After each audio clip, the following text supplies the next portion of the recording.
अहमदनगरमध्ये भाजपनं पैसे वाटल्याचा शरदचंद्र पवार पक्षाचा आरोप। भाजप पारनेर तालुका अध्यक्ष राहुल शिंदे पैसे वाटतानाचा व्हिडिओ निलेश लंकेंकडून शेअर। व्हिडिओची तपासणी करून संबंधितांवर कठोर कारवाईची मागणी।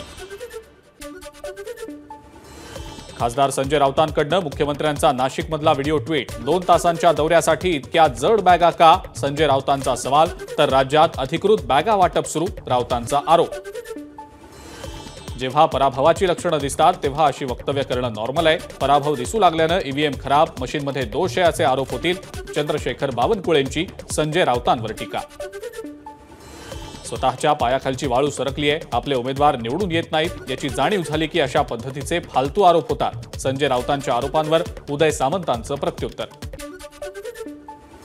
आरोपांचा वास्तवाशी संबंध नाही, पारनेरमध्ये पैसे वाटप केल्याच्या राष्ट्रवादी शरदचंद्र पवार पक्षाच्या आरोपांवर सुजय विखे पाटलांची प्रतिक्रिया। मतदानाचा टक्का घसरवण्यासाठी आणि मतदारांमध्ये गैरसमज पसरवण्यासाठी अशा पद्धतीनं पैसे वाटल्याचे आरोप केले जातात। पुण्यात मतदानाच्या वेळेला बोलताना विधान परिषदेच्या उपसभापती नीलम गोऱ्हे यांचं वक्तव्य। स्वतःच 5-10 हजार रुपये लोकांच्या हातात द्यायचे, त्याचं शूटिंग करायचं आणि तेच पैसे आम्ही वाटतोय असे आरोप करायचे। हा धंदा महाराष्ट्राच्या जनतेला देखील समजतो। उदय सामंतांची रोहित पवारांवर टीका। 1977 पासून शरद पवार धोका देत आहेत, इंदिरा गांधी असल्यापासून ते धोका देत आहेत, सत्ता मिळेल तिथं ते काम करतात। चंद्रशेखर बावनकुळेंची शरद पवारांवर टीका। शिरूर लोकसभा मतदारसंघामध्ये पोलिंग एजंटकडून मतदान केंद्रात मनमानी कारभार सुरू, अमोल कोल्हेंचा आरोप। मतदानाआधीच कुणीतरी आपल्या नावानं मतदान केल्याचा पुणे काँग्रेस अध्यक्ष अरविंद शिंदेंचा आरोप। मतदान करण्यासाठी गेले असता संबंधित बाब निदर्शनास आल्याची माहिती। बारामतीच्या स्ट्रॉंगरूममधील सीसीटीव्ही 45 मिनिटांनंतर सुरू, दरम्यानच्या काळात काय झालं याची चौकशी करा, राष्ट्रवादी काँग्रेस शरदचंद्र पवार पक्षाची मागणी। मतदानानंतर बारामती मतदारसंघाचं ईव्हीएम्स ज्या ठिकाणी ठेवण्यात आले होते त्या ठिकाणचं सीसीटीव्ही 45 मिनिटं बंद, सदरची घटना संशयास्पद, निवडणूक आयोगानं लक्ष घालावं, सुप्रिया सुळेंची मागणी। बारामती मतदारसंघातले ईव्हीएम्स ठेवलेल्या ठिकाणचे सीसीटीव्ही बंद, हा हलगर्जीपणा, प्रकरणाची माहिती मागवल्याची रोहित पवार यांची प्रतिक्रिया। राष्ट्रवादी शरदचंद्र पवार पक्षाचा आरोप, निवडणूक निर्णय अधिकाऱ्यांनी फेटाळला। शासकीय गोदामातील कॅमेरे बंद नव्हते, तर सीसीटीव्हीची दृश्य ज्या स्क्रीनवर दिसतात ती स्क्रीन काही वेळासाठी बंद असल्याचा अधिकाऱ्यांचा दावा। बूथवरील निवडणूक अधिकारी गोपनीयतेचा भंग करत असल्याचा शिर्डीमधल्या एका मतदाराचा आरोप।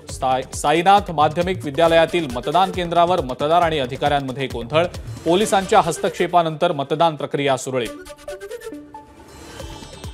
जालन्यात मतदार यादीतून मतदारांची नावं वगळल्याचा प्रकार उघडकीस, शहरातल्या मधुबन कॉलनीतल्या बूथवर तब्बल 100 ते 150 जणांची नावं मतदार यादीतून वगळल्याचा आरोप। पुण्यामध्ये अभिनेत्री सोनाली कुलकर्णीनं बजावला मतदानाचा अधिकार, निगडी प्राधिकरणातल्या ज्ञानप्रबोधिनी नवनगर विद्यालयात केलं मतदान।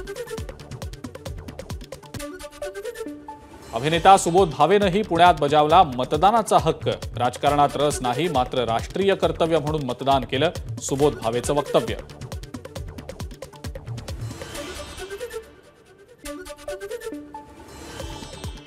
सिरम ग्रुपचे सीईओ आधार पुनावाला यांनी पुण्यात बजावला मतदानाचा हक्क।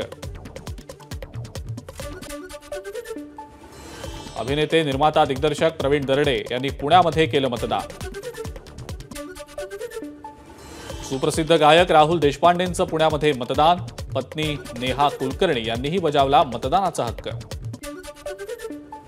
अभिनेत्री मृणाल कुलकर्णींनी बजावला मतदानाचा हक्क, निवडून दिलेल्या उमेदवारांनी शहरातल्या नागरिकांच्या समस्यांकडे लक्ष द्यावं, मृणाल कुलकर्णींची अपेक्षा। सुप्रसिद्ध गायक संगीतकार सलील कुलकर्णींचं पुण्यात मतदान, त्यांचा मुलगा शुभंकर कुलकर्णीनंही पहिल्यांदाच बजावला मतदानाचा हक्क। पुण्यामध्ये ज्येष्ठ नागरिकांचीही मोठ्या संख्येनं मतदान केंद्रावर उपस्थिती, 97 वर्षांच्या आजोबांनी बजावला मतदानाचा हक्क, तरुणांनी आवर्जून मतदान करायला हवं, विनायक जोशी यांचं आवाहन।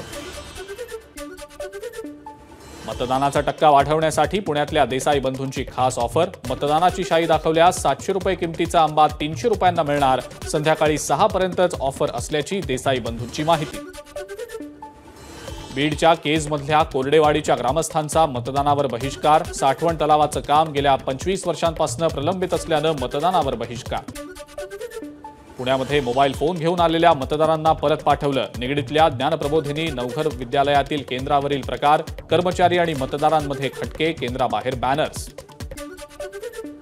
एमआयएमचे अध्यक्ष आणि हैदराबादचे उमेदवार असरुद्दीन ओवेसींनी केलं मतदान. ओवेसी विरुद्ध भाजपच्या माधवी लता आणि बीआरएसच्या श्रीनिवास यादव यांच्यात थेट लढत.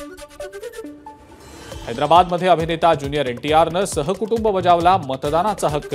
जुबली हिल्स इथल्या मतदान केंद्रावर केलं मतदान. सुपरस्टार अल्लू अर्जुन यानं सुद्धा बजावला मतदानाचा अधिकार.